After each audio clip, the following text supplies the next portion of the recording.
भक्तमाल जी में एक लीला आती है कि एक माली की बेटी थी, उसको गीत गोविंद याद हो गया। वो गीत गोविंद कब गाती थी? जब अपने बगीचे में बैगन तोड़ने जा रही थी एक दिन। अब बैगन तोड़ने के लिए जा रही थी तो सघन वन था, वहां कांटे लगे हुए थे। अब वो तो बच बचा के निकल रही थी अंदर और गाती हुई जा रही थी। महाप्रभु जगन्नाथ जी व्याकुल हो गए, कोई गीत गोविंद गा रहा है। और तुरंत दौड़े ठाकुर जी, और ठाकुर जी इतने रसिक हैं गीत गोविंद के कि ऐसे नहीं कि दूर बैठ के सुन लिया, कोई गा रहा है तो वहीं से नहीं, सामने बैठ के सुनते हैं, श्रोता का पूरा निभाते हैं नियम। अब वो तो सघन वन में कुंजों में घुसती जा रही थी। महाप्रभु जगन्नाथ जी सोचे कहां से आ रही आवाज, इनमें ये कांटों के वृक्ष लगे हैं, बेल छाई है, इसमें भीतर घुसी हुई है, वहां से बैगन तोड़ती हुई गा रही है। महाप्रभु जगन्नाथ जी हैं भी खूब विशाल, खाते पीते घर के हैं, मोटे ताजे हैं। अब जैसे ये घुसे भीतर, सोचो कभी कभी इमेजिन करो इनके स्वरूप को, ये कैसे घुसे होंगे भीतर। जैसे ही भीतर पहुंचे तो कहीं कहीं से तो वस्त्र फट गए इनके, कहीं पर कांटे लग भी गए, लेकिन मधुर मुस्कान ठाकुर जी सुन रहे हैं। कभी कभी लगता है कि महाप्रभु जगन्नाथ जी 24 घंटे प्रसन्न मुद्रा में ही रहते हैं। क्यों? क्योंकि 24 घंटे कहीं ना कहीं गीत गोविंद चलता ही रहता है, इसलिए ठाकुर जी प्रसन्न रहते हैं। इतना प्रिय है ठाकुर जी को। तो महाप्रभु जी उसका गीत गोविंद सुन रहे थे, बड़े भाव से गा रही थी। जैसे गीत गोविंद विश्राम हुआ, महाप्रभु जी दौड़े मंदिर के लिए। मंदिर में जाकर के विराजमान हुए, तभी पुजारियों ने देखा बलभद्र जी सुभद्रा जी के वस्त्र तो बिल्कुल बढ़िया हैं और ये इनके अस्त व्यस्त हो गए, फट गए जगह जगह से। पूछा, हे महाप्रभु जी, ये आपके वस्त्र कैसे फट गए? तब महाप्रभु जी ने ये भाव बताया कि मुझे गीत गोविंद बहुत प्रिय है, और कोई व्यक्ति कभी कहीं गाता है तो मुझे, मेरा मन होता है कि मैं वहां पहुंच जाऊं। अभी कहां गए थे? तो बताया, बोले एक माली की बेटी है, बैगन तोड़ के गाती है, मैं घुस गया भीतर, फट गए मेरे वस्त्र। उसी दिन वहां के गजपति राजा ने ये नियम बना दिया, पूरे जगन्नाथपुरी को इकट्ठा करके सबसे हाथ जोड़ के निवेदन किया कि जिनको भी अष्टपदी गीत गोविंद याद है, आपसे प्रार्थना है आसन लगा करके उस पर स्वयं बैठिए और एक सन्मुख आसन पधरा करके तब गीत गोविंद गाइए, क्योंकि महाप्रभु जी आते हैं। आप चलते फिरते उठते बैठते कहीं कुछ करते हुए गाएंगे तो उसमें कोई दिक्कत नहीं है, लेकिन महाप्रभु जी को श्रम ना हो। और श्रम दो प्रकार के होते हैं। एक श्रम तो ये होता है कि ठाकुर जी के अनुकूल व्यवस्था नहीं है और ठाकुर जी को गीत गोविंद सुनने का चाव है, वो आएंगे, उनको कष्ट होगा। और दूसरा भाव ये है, मान लीजिए श्री मंदिर में कोई विशेष पूजा चल रही है ठाकुर जी की, और उसी समय आप गीत गोविंद गाने लग गए। ठाकुर जी का आने का बहुत मन है और उस समय सामने विशेष पूजा चल रही है, जा नहीं सकते, तो ठाकुर जी बहु प्रयास करके एक और रूप धारण करके आते हैं। और ठाकुर जी इतना श्रम करके आते हैं और उसके बाद भी आप अनुकूल जगह नहीं देखते, तो उनको पीड़ा तो होती है। पीड़ा तो खैर क्या, वो श्रमित तो होते हैं, और वैष्णव का स्वरूप है वो ठाकुर जी को श्रमित नहीं कराता। इसलिए गीत गोविंद का कभी भी पाठ कीजिए तो इस बात का ध्यान रखिए कि अनुकूल व्यवस्था है कि नहीं। चलते फिरते उठते बैठते अगर गाड़ी चल रही है तो रोक लीजिए, बगल वाले को उतार दीजिए और विचार कीजिए महाप्रभु जी बैठे, अब गाते हैं।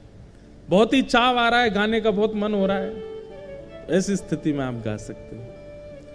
जहां अनुकूल ऐसा लगता हो कि ठाकुर जी विराजेंगे तो उनको संकट कष्ट नहीं होगा, ऐसी जगह गीत गोविंद गाइए। जहां योग्यताएं दिखती हो वहां गीत गोविंद का पाठ करो, क्योंकि श्री नाभा जी कहते हैं, राधा रमण प्रसन्न सुनन निश्चित तहां आवे। और एक बहुत विशेष बात गीत गोविंद के लिए, अष्टपदी अभ्यास करे ते ही बुद्धि बढ़ावे।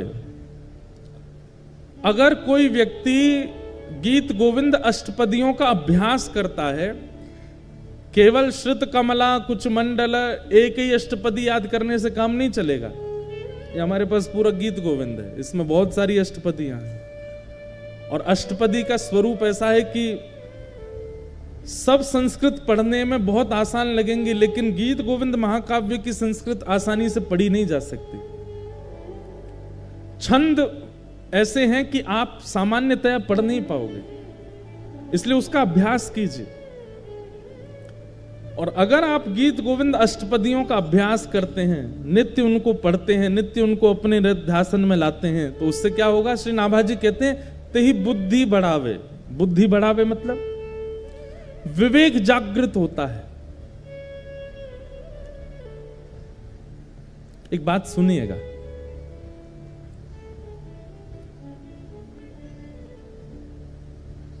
तीन प्रकार के दुख होते हैं जीवन में, बहुत ध्यान से सुनिए। तीन प्रकार के दुख होते हैं, कर्म, काल और स्वभाव। सबसे पहले दुख का कारण क्या है? हमारा कर्म। हम जैसा करते हैं हमको भोगना पड़ता है, चाहे कितना भी बड़ा व्यक्ति हो, अगर उसने गलत किया है उसको भोगना पड़ेगा। हां, ऐसा होता है कि आपने अगर गलती की और बाद में आपको उसका आभास हो गया कि मैंने गलत किया, और उसका अगर आपने प्रायश्चित किया, तो गलती से मिलने वाला जो आपको दंड है वो 40% कट जाएगा, 60% तो फिर भी भोगना पड़ेगा। नाम जप से 30% और घट जाएगा, 30% तो भोगना पड़ेगा। और फिर जीवन के स्वभाव व्यवहारों को सुधारने से 20% और घट जाएगा, 10% फिर भी भोगना पड़ेगा। और 10% जब बच जाए तो अगर वैष्णव बुद्धि होगी, आप उसको स्वीकार करके भोग लोगे, आप उससे भागोगे नहीं।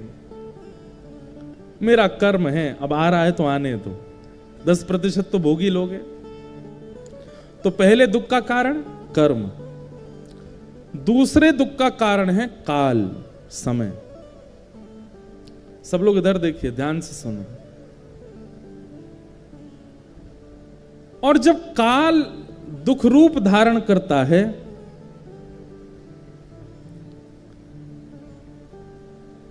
तो काल क्या करता है? मति का हरण कर लेता है। व्यक्ति का जब समय खराब आता है ना, तो कितना भी बुद्धिमान हो उसकी बुद्धि उल्टी हो जाती है। भगवान स्वयं गीता में अर्जुन को कहते हैं कि जब मुझे किसी के ऊपर बहुत देख के लगता है ना कि भाई बहुत फूल लिया, अब तू आजा चपेटे में आओ हमारे में, तो हम क्या करते हैं? कुछ नहीं करते, केवल उसकी बुद्धि का हरण कर लेते हैं। उसकी सोच ही पलट जाती है। उसने इतनी कथाएं सुनी, इतना ज्ञान, इतने गुरुजनों से उसने सब कुछ सीखा, लेकिन अपने जीवन के व्यवहार स्वभाव को नहीं बदलता है, तो फिर ठाकुर जी काल का जब दुख आता है तो मति का हरण कर लेता है। कितनी बड़ी बात है।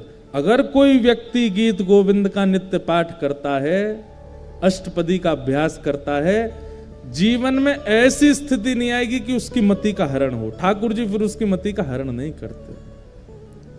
स्वयं नाभाजी कह रहे हैं, अष्टपदी अभ्यास करे तही बुद्धि बढ़ावे। अगर कोई नित्य अष्टपदी का अभ्यास करता है, गीत गोविंद का अभ्यास करता है, उसकी मति का हरण नहीं, मतलब उसके जीवन में काल का दुख नहीं आएगा, समय का दुख नहीं आएगा। इतना प्रिय है ठाकुर जी। आहा,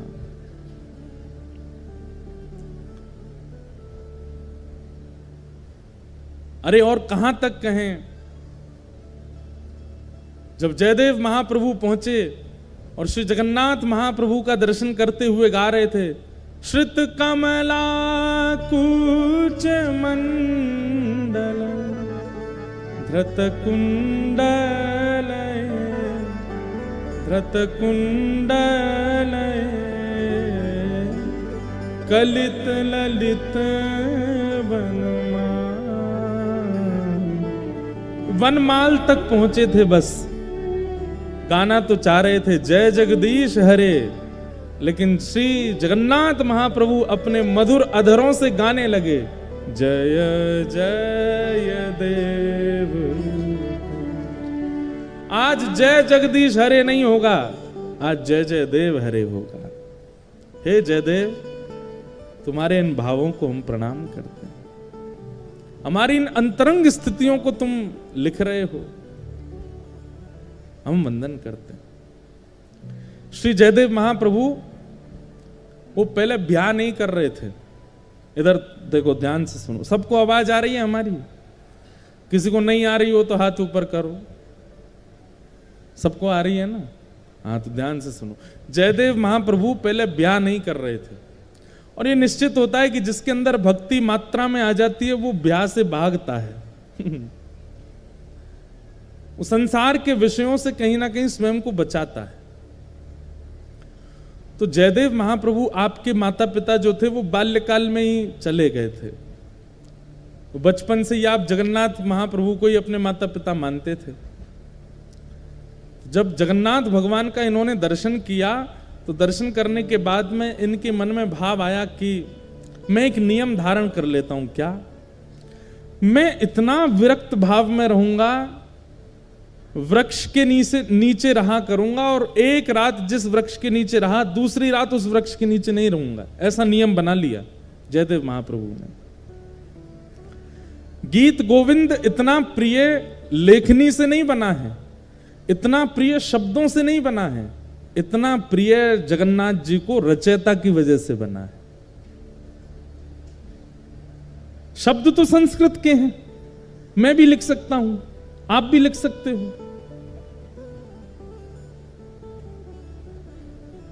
कई बार सब्जी अच्छी नहीं बनी है, लेकिन किसने बनाई है? पत्नी ने बनाई है, तो अच्छी बतानी पड़ती है। कैसी बनी? बहुत अच्छी बनी, बहुत बढ़िया बनी है। अरे चलो, पत्नी तो रोज बनाती है, पति ने बनाई है। हाँ, पति कभी कभी भोजन रसोई घर में घुस जाता है तो गैस चूल्हा सब घबरा जाते हैं, बोले आज हमारी शामत है, आ गया, अब बनाएगा कुछ। तो जब पति रसोई घर में जाता, उस दिन सबसे ज्यादा खुश होती है पत्नी, और बच्चे तो कूदते रहते, आज पिताजी बनाएंगे कुछ। तो पतिदेव कैसा भी भोजन बनावे, पत्नी जब पाती है तो क्या कहती? बहुत अच्छा बना, बहुत अच्छा, सब कुछ। पत्नी को पता चल जाता है इसमें नमक कम है, नींबू भी कम है, थोड़ी सी मिर्च ज्यादा हो गई है। बच्चों को कहती है नहीं नहीं, इसका पेट भरा, इसको मैं दोबारा खिलाऊंगी। वो फिर बाद में सही करके बच्चों को खिलाती है। लेकिन पति से क्या बोलती है? बहुत अच्छा बना है। मतलब सामग्री से कई बार प्रेम नहीं होता है, सामग्री बनाने वाले से प्रेम होता है। महाप्रभु जगन्नाथ जी को सामग्री तो बहुत प्रस्तुत करने वाले हैं, पर प्रस्तुत करने वाला कैसा है, उससे ठाकुर जी को सामग्री अच्छी लगती है। ये गीत गोविंद इतना प्रिय क्यों है ठाकुर जी को? क्योंकि जयदेव महाप्रभु, और उन जयदेव महाप्रभु ने ऐसा नियम बना लिया कि मैं एक वृक्ष के नीचे एक रात रुकूंगा और अगले दिन दूसरे वृक्ष के नीचे चला जाया करूंगा।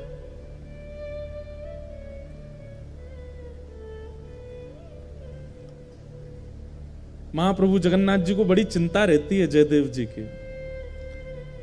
उनको लगा कि बताओ, मेरा इतना प्रिय जयदेव, उसकी रचना मुझे इतनी प्रिय कि ठाकुर जी आज भी गीत गोविंद ओढ़ के सोते हैं, हृदय से लगा के सोते हैं। अरे भाई, कोई प्रेम का निर्वहन 10 साल कर ले, 20 साल कर ले, 50 साल कर ले, 60 साल कर ले।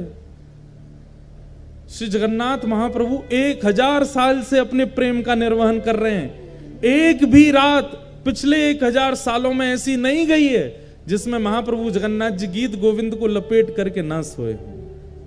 हर रात गीत गोविंद को अपने हृदय से लगा के सोते हैं।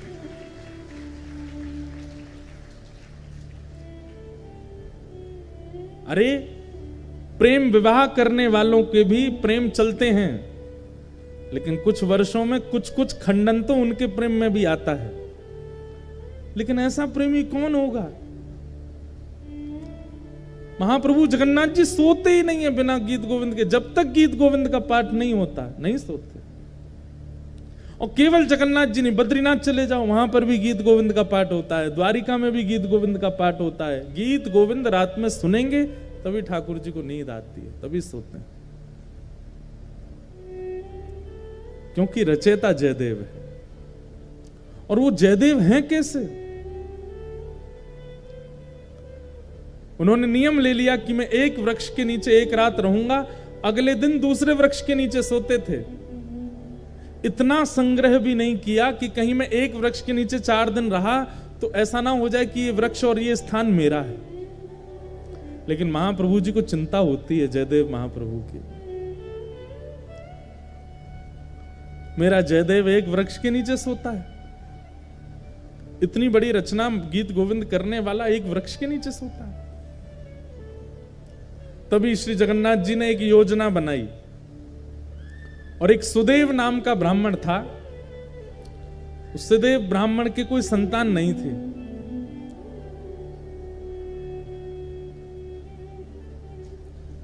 सब लोग बहुत ध्यान से सुनो, बहुत अच्छी कथा है। ठाकुर जी पहले ही योजना बना लेते हैं।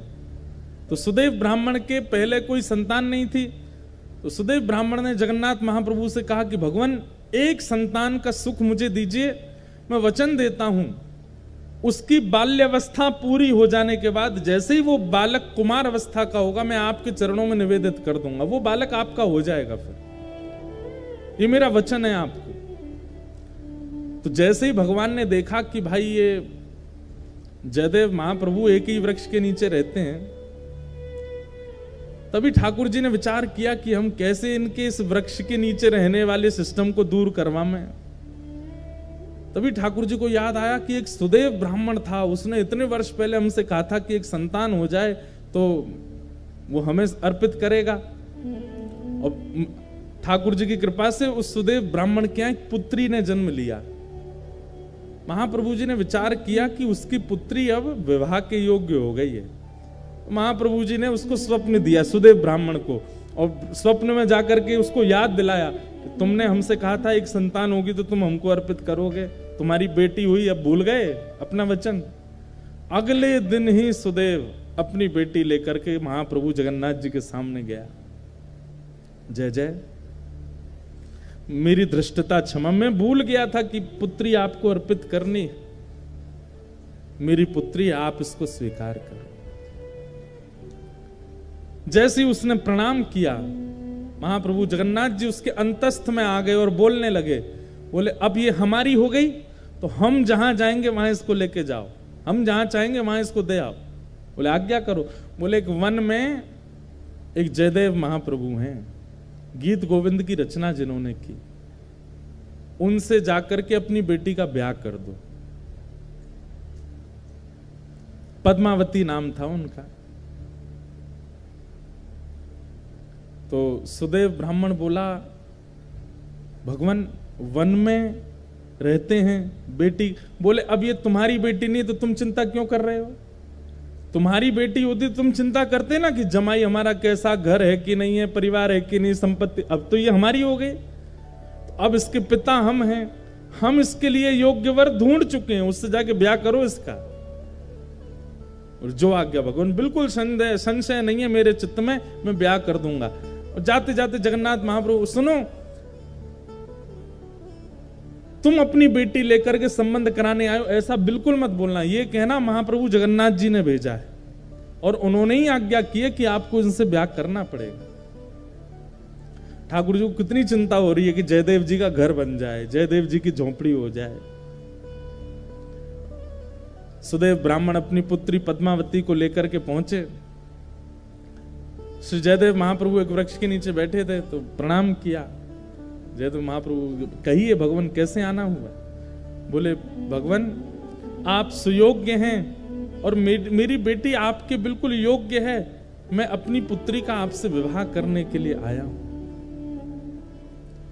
और ये मैं अपनी पुत्री का विवाह करने इस भाव से नहीं आया कि मैं इनका पिता हूं। महाप्रभु जगन्नाथ जी ने मुझे स्वप्न देकर के आज्ञा दी है कि आप इनको स्वीकार करो। जयदेव महाप्रभु उठ खड़े हुए, हंस करके बोले जगन्नाथ प्रभु तो बोलेंगे ही, खुद ने तो 16,108 किए हैं, उनको क्या कमी है? वो तो 10-5 हजार और कर लें तो भी उनको कोई दिक्कत नहीं, वो तो कर्तुम अकर्तुम अन्यथा कर्तुम समर्थ परमेश्वर हैं, वो संभाल भी सकते हैं। पर मैं कैसे संभालूंगा इनको? मैं तो एक वृक्ष के नीचे एक रात रहता हूं, फिर दूसरे वृक्ष के नीचे दूसरी रात गुजारता हूं, तीसरे मेरा कोई ठिकाना नहीं है। और भाई इनको रखने के लिए तो बहुत व्यवस्थाएं करनी पड़ जाएंगी, मेरे भजन में बाधा हो जाएगी, मेरे चित्त में इतना भाव प्रेम नहीं उमड़ पाएगा फिर ठाकुर जी के प्रति। क्षमा करें, महाप्रभु भले ही जगन्नाथ जी ने इनको भेजा। अब देखो ये अधिकार प्रेमी व्यक्ति को प्राप्त होता है। हम आप होते तो घबरा जाते, ओहो जगन्नाथ जी ने कहा है फिर तो मानना पड़ेगा, फिर तो करना पड़ेगा, फिर तो स्वीकार होना ही चाहिए। लेकिन जयदेव महाप्रभु इतने जानते हैं ठाकुर जी को, इतना प्रेम है उनका, बोले महाप्रभु जी से कहो कहीं और व्यवस्था देखें इनके लिए, बाकी सारी आज्ञा उनकी स्वीकार है पर ये स्वीकार नहीं है, हम बयान नहीं कर पाएंगे।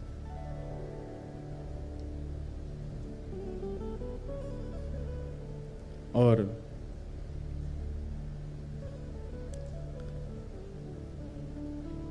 श्री जयदेव महाप्रभु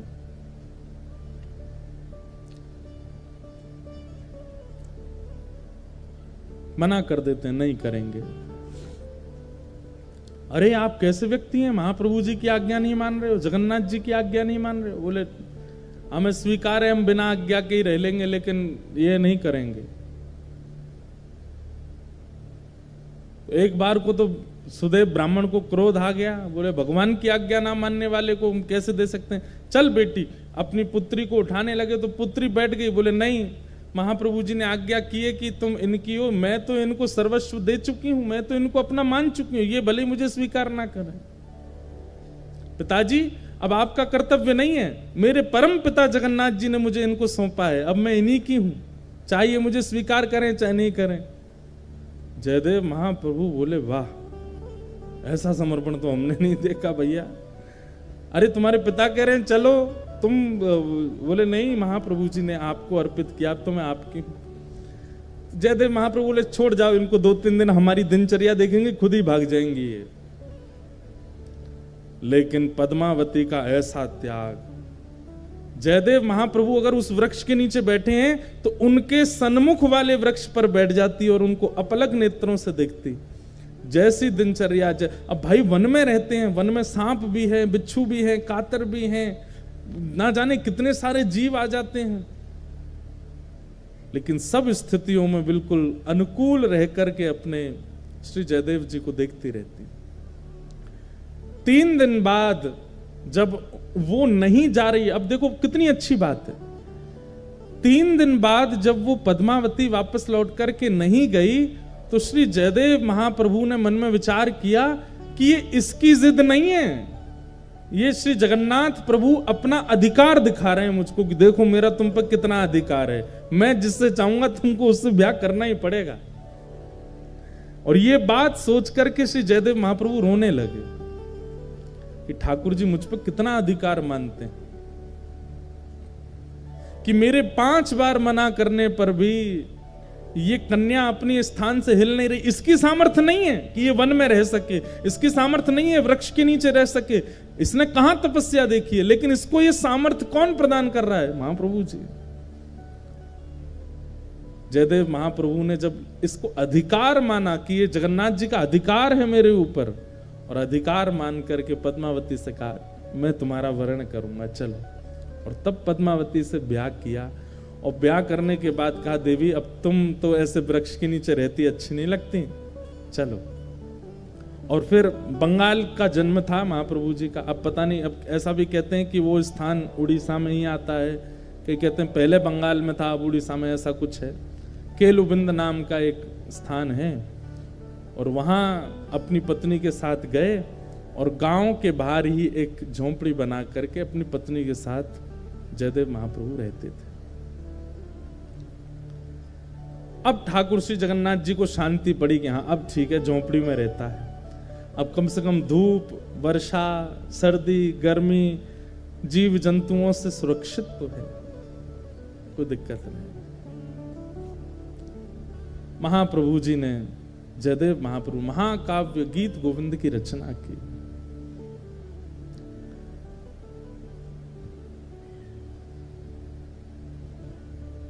और ऐसा कहीं कहीं वर्णन आता है कि जयदेव महाप्रभु बोलते थे और उनकी पत्नी जो पद्मावती थी वो लिखती थी, वो उनसे लिखवाने का क्रिया करते थे।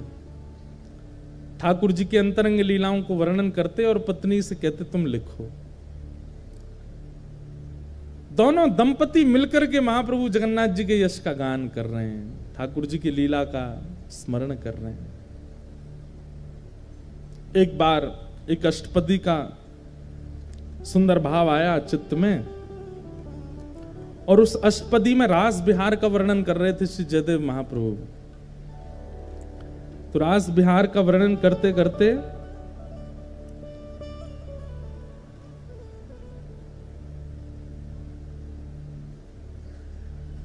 वदसि यदि किंचिदपि दंतरुचि कौमुदी हरति दरति मिरत मति घोरम। ये अष्टपदी का प्रारंभिक इससे प्रारंभ होता है। सुंदर रास बिहार का वर्णन कर रहे थे और रास बिहार का वर्णन करते करते उनके मन में एक सुंदर भाव आया। क्या? भण मृषण वाणी करवाणी चरणद्वयम् सरसल सलद तत्कसुरागम स्मर गरल खंडनम मम शिरसि मंडनम देहि पद पल्लव मुदारम। अब इस भाव में ऐसा वर्णन है कि ठाकुर जी किशोरी जी के साथ रास बिहार कर रहे हैं और रास बिहार करते करते ठाकुर जी आते हैं और थकी हारी किशोरी जी बैठी हैं और किशोरी जी को थके हारा जान करके ठाकुर जी मन में सोचते हैं कि आज मैं अपने मन की इच्छा पूरी कर लूं। क्या है मन की इच्छा? और ठाकुर जी की मन की इच्छा है कि मैं एक बार किशोरी जी के दोनों चरण पकड़ करके अपने सिर पर धर लूं। और किशोरी जी ये करने नहीं देते। ठाकुर जी किसी ना किसी कौतुक से प्रणाम कर लेते हैं, सिर कभी कभी माथे नीचे धर लेते हैं किशोरी जी के चरणों में। लेकिन ठाकुर जी का क्या मन है कि जो पैर का तलवा है ऐसे किशोरी जी के दोनों पैर ये बैठी हों और इनके दोनों पैर पकड़ के ऐसे अपने सिर पर धर लूं। अब देखो कितनी गंभीर बात है, ध्यान से सुनना। जयदेव महाप्रभु नेत्र बंद करके चिंतन कर रहे हैं और चिंतन करते करते उनको दृश्य क्या दिखा कि ठाकुर जी ने देखा किशोरी जी थकी हारी बैठी हैं एक शिला पर और तुरंत ठाकुर जी सोचते हैं आज अच्छा समय है, किशोरी जी के दोनों चरण उठा करके अपने श्री मस्तक पर रख लूं। जयदेव महाप्रभु कहते कहते रुक गए। और रुक क्यों गए? बोले कहीं ऐसा तो नहीं कि ठाकुर जी और किशोरी जी के इस भाव को मैं जो देख रहा हूं मेरी पत्नी किसी अन्य भाव में ले जाए। कहीं ऐसा नहीं हो कि इसके चित्त में यह भाव आ जाए कि ये परमात्मा है, ये साक्षात जगत नियंता जगदाधार त्रिलोकी स्वामी हैं, जो इतने आसक्त हो गए हैं किशोरी जी के प्रति कि उनके दोनों चरण उठा करके अपने सिर पर रख रहे हैं। कहीं इसके चित्त में कोई अन्य भावना तो नहीं आ जाएगी?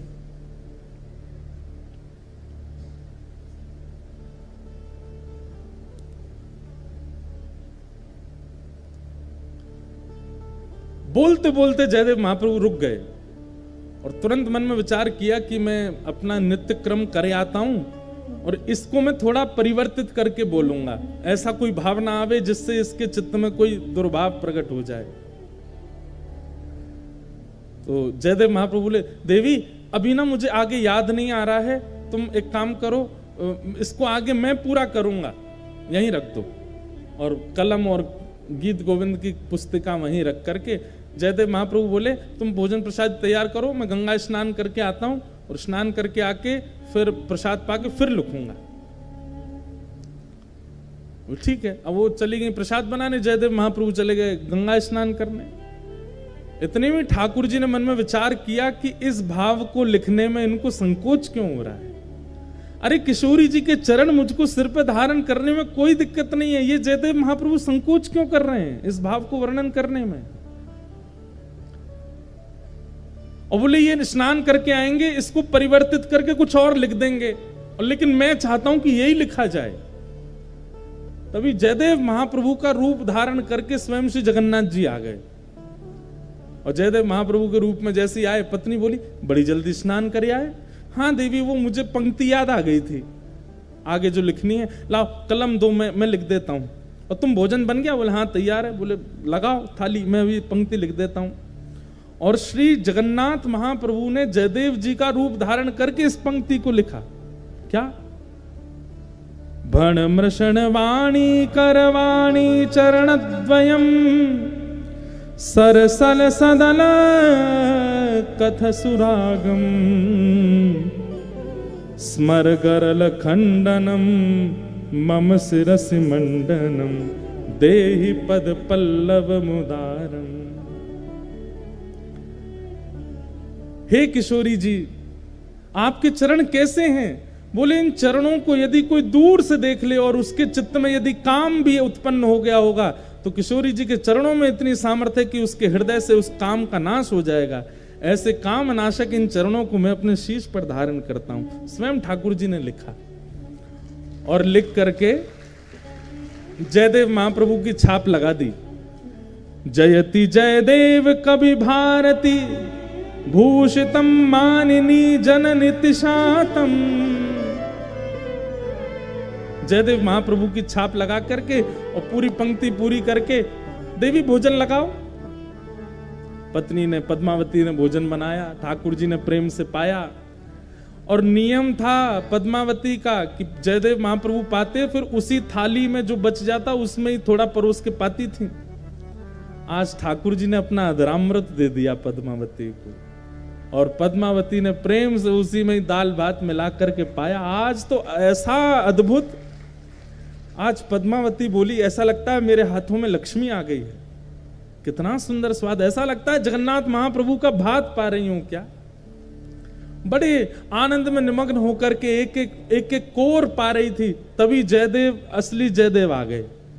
और वो जयदेव कहां गए? बोले देवी मैंने तो बहुत पा लिया, अब मैं सोने कक्ष में जा रहा हूं, तुम पालो। जगन्नाथ जी तो चले गए भीतर कक्ष में, असली जयदेव जी आए। आकर के अपनी पत्नी को देखा, वाह देवी इतनी जोर की भूख लगी कि आज हमसे पहले ही पा लिया आपने। पद्मावती बोली क्या कह रहे हैं? बोले तुम रोज हमको पवाती हो, फिर हमारे बात पाती हो, आज हमसे पहले ही पा रही हो। पद्मावती बोली कुछ खा पी लिए हैं क्या आप? अरे अभी अभी तो आप प्रसाद पाके सोने गए थे, आपका जो बचा थाल में वही मैं पा रही हूं। जयदेव महाप्रभु बोले मैं तो तब का गया, गंगा स्नान करके और संध्या वंदन करके अब लौटा हूं, मैं कहां प्रसाद पाया मैंने अभी। अरे आप थोड़ी देर पहले आ तो गए थे, बोले मुझे पंक्ति याद आ गई है, जल्दी कलम दो, और तुरंत आप लिखने बैठ गए और लिख करके आज बड़े खुश हो रहे थे, बड़े आनंद से अपना ही नाम गा रहे थे, वाह जयदेव कह रहे थे।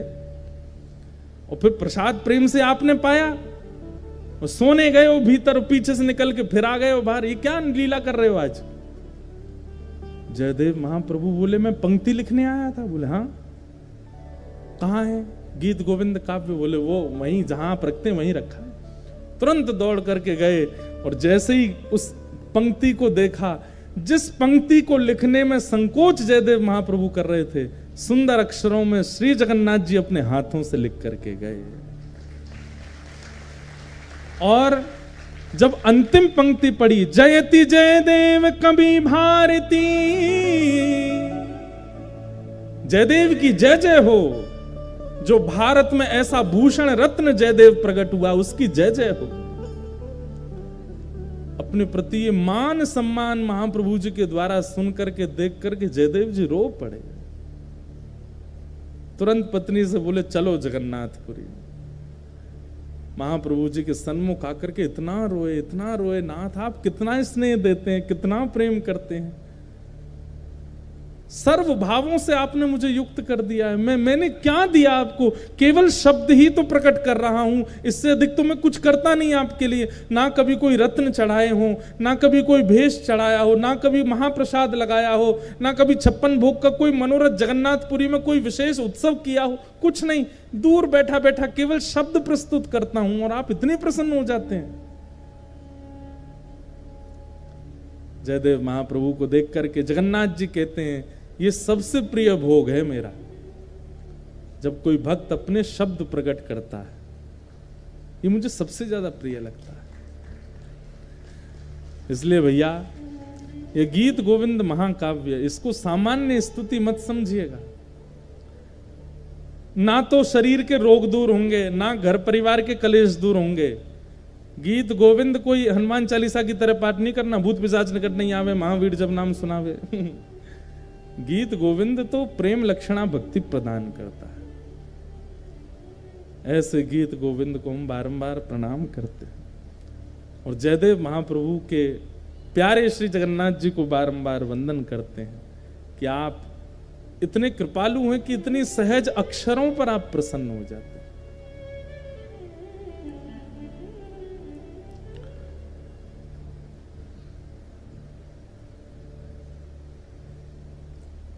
आज आधी से ज्यादा कथा तो गीत गोविंद पे ही हो गई, लेकिन अच्छा है ना, महाप्रभु जी को प्रिय है।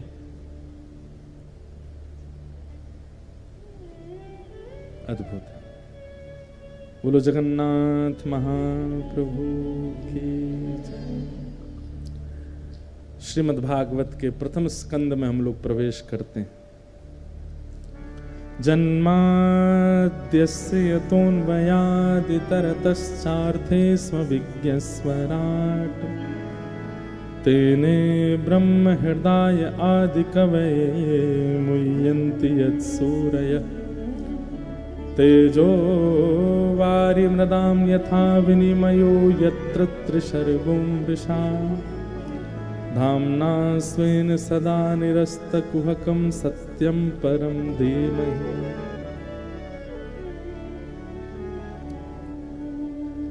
श्री जयदेव महा, अब देखो एक बात मेरे को अब आ रही है रह के याद, तो मैं क्या करूं बताओ। मैं तो चाह रहा हूं कि, लेकिन जयदेव महाप्रभु का एक प्रसंग हमने पढ़ा है। जो लोग कहते हैं कि ठाकुर जी हमको वृंदावन नहीं बुलाते या हमको वृंदावन में नहीं, इतने साल हो गए हमको वृंदावन नहीं जाने को मिल रहा है, आदि आदि लोग भाव रखते हैं। श्री जयदेव महाप्रभु भी पूरा जीवन व्यतीत करने के बाद वृंदावन गए,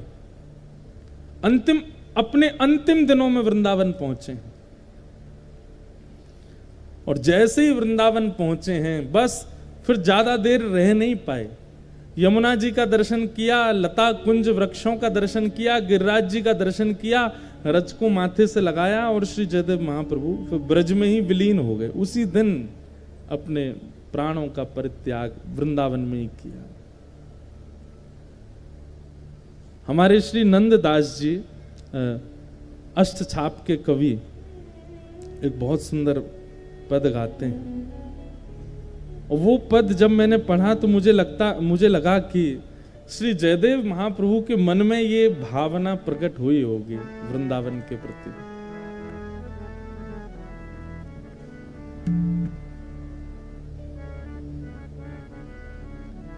क्यों ना भये हम मोर वृंदावन, क्यों ना भये हम मोर वृंदावन, क्यों ना भये हम मोर वृंदावन, क्यों ना भये।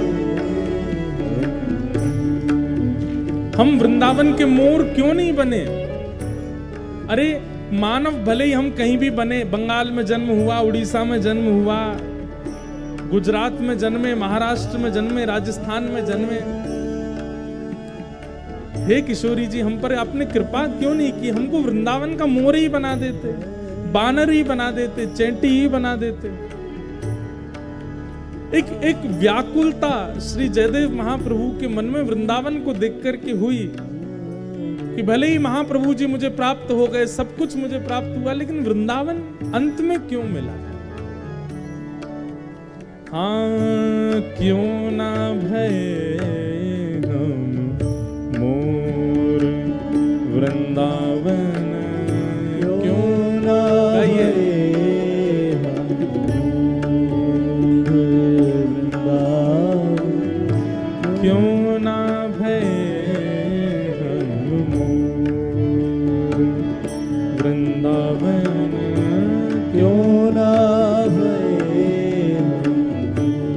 अगर मोर बन जाते तो क्या करते वृंदावन में? करत निवास गोवर्धन ऊपर, करत निवास गोवर्धन ऊपर, करत निवास गोवर्धन ऊपर, करत निवास गोवर्धन और ऊपर, निरखत नंद किशोर, निरखत नंद किशोर, निरखत नंद किशोर, निरखत नंद किशोर, वृंदावन क्यों ना भये हम, वृंदावन क्यों ना भये। देखो ये पद मुझे नहीं गाना है, ये मेरे लिए है भी नहीं है, आपके लिए है, लेकिन दुर्भाग्य मुझे मैं ही गा रहा हूं। आपको गाना चाहिए। हम तो वृंदावन के मानव हैं, हमको मोर क्यों बनना है? हम तो वहां जन्म के इंसान बन के आए। हम पे तो इतनी बड़ी कृपा है ठाकुर जी की, किशोरी जी की बहुत बड़ी कृपा है, जगन्नाथ महाप्रभु की बहुत बड़ी कृपा। इतनी कृपा किसी पर हो नहीं सकती जितनी इस दास पर। भगवान करे कोई की नजर नहीं लग जाए।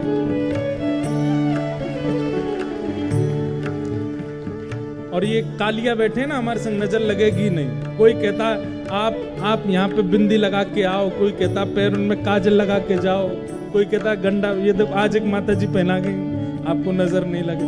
अरे जिसके संग साक्षात काजल घूम रहा है उसको नजर कैसे लगेगी? तो ये भाव मुझे नहीं गाना है, मैं तो मानव हूं वृंदावन का, आपको गाना है। ओ वृंदावन क्यों ना भये हम, वृंदावन क्यों ना भये हम। और क्यों ना भये वंशी कुल सजनी, क्यों ना भये वंशी कुल सजनी, क्यों ना भये वंशी कुल सजनी, क्यों ना भये वंशी कुल सजनी। अधर पिबत घन घोर, अधर पिबत घन घोर, अधर पिबत घन घोर, अधर पिबत घन घोर, वृंदावन क्यों ना भये, वृंदावन क्यों ना भये, वृंदावन क्यों ना भये, वृंदावन क्यों ना भये। श्री जयदेव महाप्रभु मानो यही विचार कर रहे हैं, काश हम मोर बन गए होते, गिरिराज जी पर रहते, निरंतर श्री कृष्ण को निहारते रहते। काश हम वंशी कुल में जन्मे होते, ठाकुर जी के अधर पर बैठ। अरे इतने मंदिर हैं वृंदावन में, कहीं वंशी बन के आते, किसी मंदिर में किसी ठाकुर जी के अधर पर तो लग जाते। राधा रमण, राधा वल्लभ, बांके बिहारी, मदन मोहन, गोविंद देव, गोपीनाथ, श्री जुगल किशोर, कितने मंदिर हैं। कहीं तो हमको अधर पर धारण करा दिया जाता। और फिर तीसरी बात क्या कह रहे हैं? क्यों ना भये गुंजावन बेली क्यों ना भये गुंजावन बेली। हम किसी वन के पुष्प क्यों नहीं बने, हम किसी वन की गुंजामाला क्यों नहीं बने। क्यों ना भये गुंजावन बेली क्यों ना भये गुंजावन बेली। रहत श्याम जू की ओर, रहत श्याम जी की ओर। रहत श्याम जू की ओर। रहत श्याम जू की ओर। क्यों ना भये मकराकृत कुंडल। क्यों ना भये मकराकृत कुंडल। क्यों ना भये मकराकृत कुंडल। क्यों ना भये मकराकृत कुंडल। श्याम श्रवण झकझोर। श्याम श्रवण झकझोर। अरे हम मकराकृत कुंडल बन गए होते, श्री ठाकुर जी के कर्णों से लग जाते, निरंतर उनके कानों पर ही विराजमान रहते, कहीं से तो सामीप्य मिलता। वृंदावन क्यों ना भये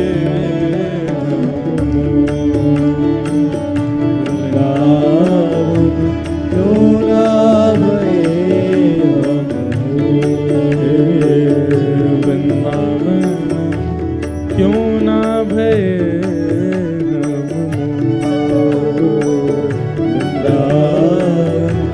क्यों ना भये। श्री परमानंद दास जी का पद है। परमानंद दास को ठाकुर।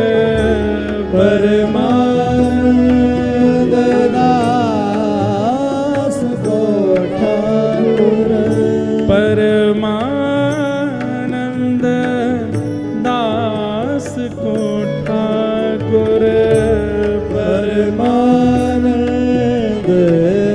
दास को ठाकुर। गोपीन के चित चोर। गोपीन के चित चोर। गोपीन के चित चोर। गोपीन के चित चोर। वृंदावन क्यों ना भये वृंदावन क्यों ना भये वृंदावन क्यों ना भये वृंदावन क्यों ना भये।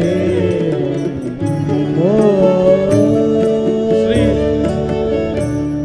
जयदेव महाप्रभु के चित्त में ये भाव प्रकट हुआ। भले ही हम जयदेव बने, भले ही हमने गीत गोविंद की रचना की, महाप्रभु जी को खूब प्रसन्न किया। अच्छा, जयदेव महाप्रभु जहां जाते वहां वृंदावन प्रकट कर देते थे, लेकिन जब वास्तविक वृंदावन में आए तो कहते हैं कि वृंदावन देख करके, वृंदावन में भ्रमण करके महाप्रभु जी ने फिर वृंदावन में ही अपने आप को विलीन कर दिया। तब मेरे मन में ये, जब मैं भाव ये मैंने पढ़ा तो मेरे मन में आया कि जयदेव महाप्रभु को कैसी वेदना हुई होगी। तब परमानंद दास जी का ये पद स्मृति में आता है, वृंदावन क्यों ना भये हम मोर। अरे मानवों की बात नहीं है, मोरी बन गए होते। रहत गोवर्धन करत निवास गोवर्धन ऊपर, निरखत नंद किशोर, वृंदावन क्यों ना भये हम मोर। कितना सुंदर भाव है। अगली बार वृंदावन जाइए तो ये पद गाइएगा, ठाकुर जी से कहिएगा, नाथ इस बार हमारा जन्म चाहे कहीं हो गया हो, खूब धनवान संपत्तिवान आपने बना दिया हो, पर कृपा करना अगली बार ब्रज प्राप्त हो। आइए भागवत के विषय में प्रवेश करें। जन्माद्यस्य यतोऽन्वयादितरतश्चार्थे स्वविज्ञस्वराट्, तेने ब्रह्म हृदयादि कवये मुह्यन्ति यत्सूरयः, तेजो वारि मृदां यथा विनिमयो यत्र त्रिशर्गो मृषा, धाम्ना स्वेन सदा निरस्तकुहकं सत्यं परम धीमहि।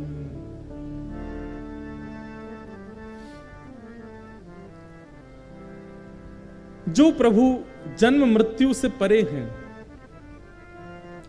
जो अविज्ञ हैं अनविज्ञ नहीं, सब जानते हैं। महाप्रभु जगन्नाथ जी का जब आप दर्शन करने के लिए जानते हैं, आप इस बात को बिल्कुल विश्वास करके जाया कीजिए कि आपकी स्थिति उनको पता है। इसलिए कोई प्रेम भाव चित्त में आता है तो बोल दीजिए, कोई अनुमति चाहिए तो बोल दीजिए, लेकिन शिकायतें मत कीजिए ठाकुर जी से। हमारे वृंदावन में एक महापुरुष हुए, उनका नाम था श्री कोकिल साईं, भक्त श्री कोकिल साईं।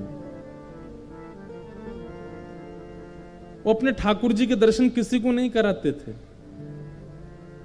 पता है क्यों?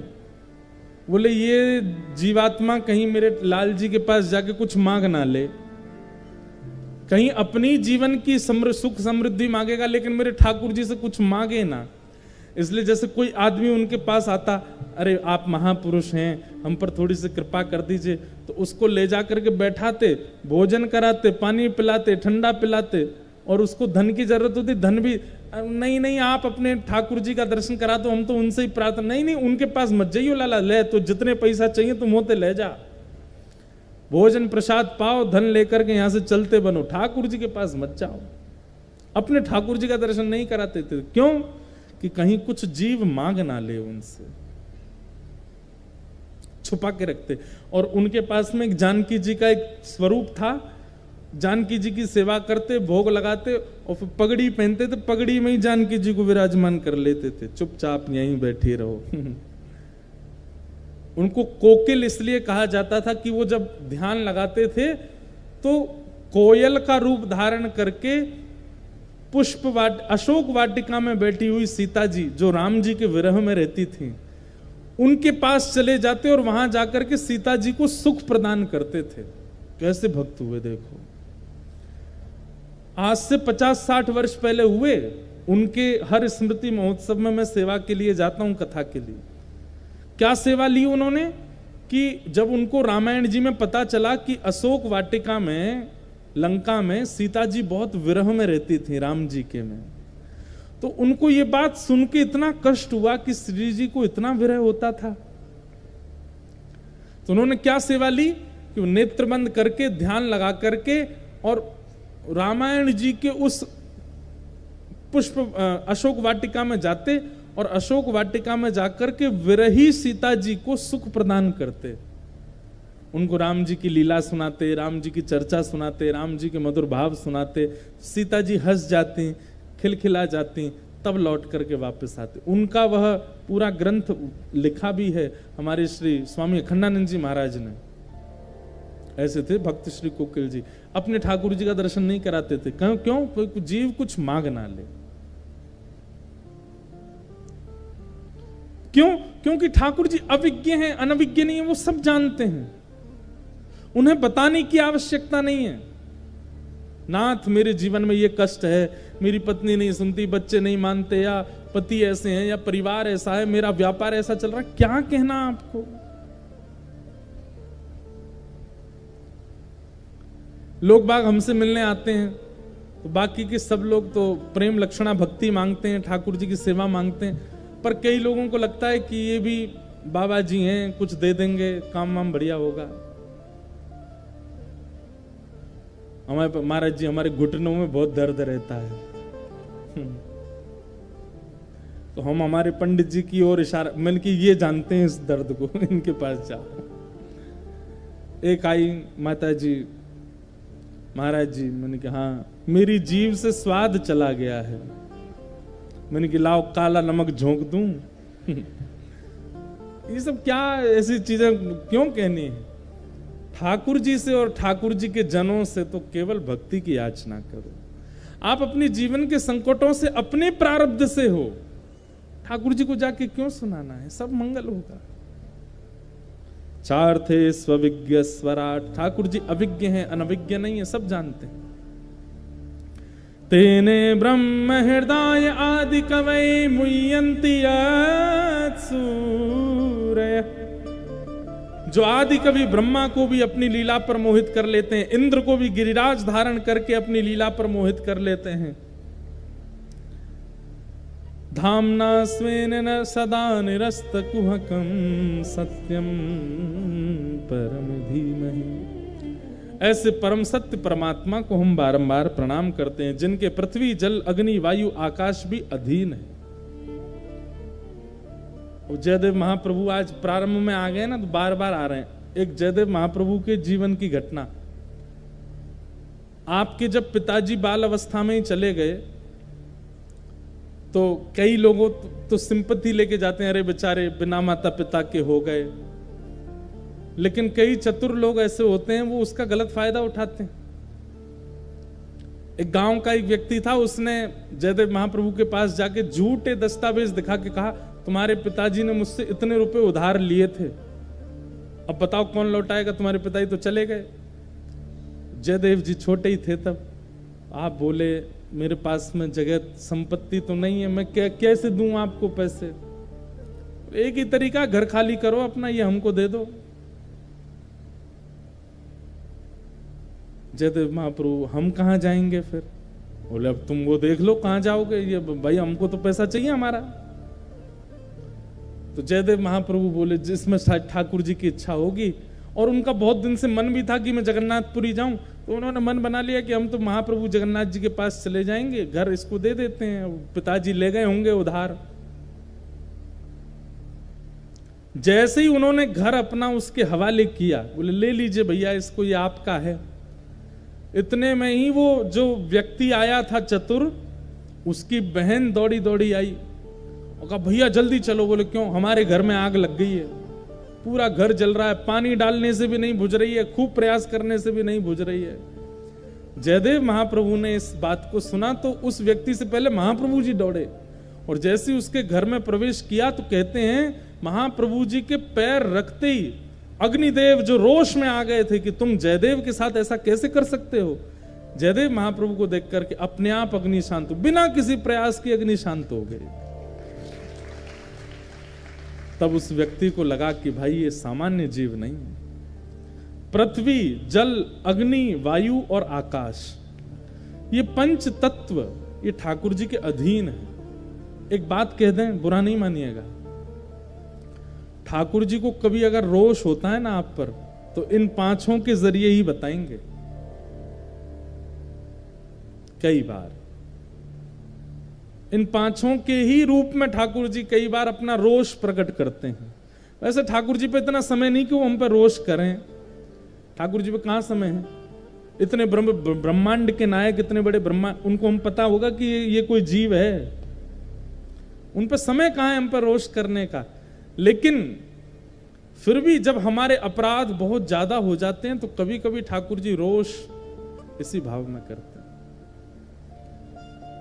अब पता क्या होगा, कल मेरे पास में पत्र आएंगे, महाराज जी एक बार हम जल गए थे तो ठाकुर जी गुस्सा हो गए हमसे, महाराज जी एक बार हम डूबते डूबते बचे तो उसका मतलब ठाकुर। अब जो भी हुआ हो, हम उस समय तो सफाई देते देते यही कहेंगे, नहीं नहीं इसमें कोई, लेकिन आज हम स्पष्ट बोल रहे हैं, पंच तत्वों से यदि किसी भी प्रकार की सूक्ष्म हानि होती है, उसमें ठाकुर जी का संकेत समझना चाहिए और तुरंत क्षमा मांगनी चाहिए कि नाथ मुझसे अपराध हुआ। और क्या अपराध हुआ? जो नेत्र बंद करने पर अपराध बार बार नेत्रों के आगे घूम रहा हो, समझ जाना यही अपराध है। उसके सुधार के लिए क्या प्रायश्चित हो सकता है, कीजिए।